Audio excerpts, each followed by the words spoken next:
Moïse a désobéi à Dieu et à ce moment-là, sa vie a complètement changé. Il était resté bloqué dans le désert pendant 40 ans. La terre promise était juste devant lui, mais il ne pouvait jamais y entrer. Il avait vu la mer s'ouvrir en deux, vu la nourriture tomber du ciel et vu l'eau jaillir d'un rocher.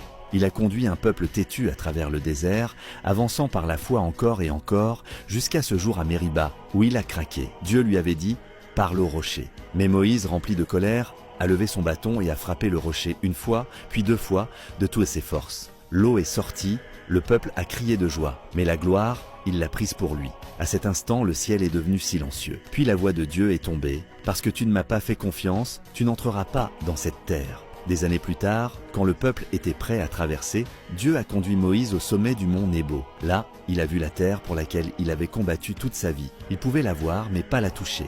Et sur cette montagne, il a fermé les yeux calmement. Cette histoire nous rappelle une vérité puissante. Même les plus grands peuvent tomber. Mais Dieu, lui, ne ronge jamais ses promesses. Moïse n'est pas entré dans la terre, mais son but a été accompli. C'est le côté le plus douloureux et le plus beau de la foi. Parfois, tu ne vois pas le résultat, mais Dieu agit toujours dans l'ombre. Si toi aussi tu le crois, même si la fin ne t'appartient pas, son plan reste parfait.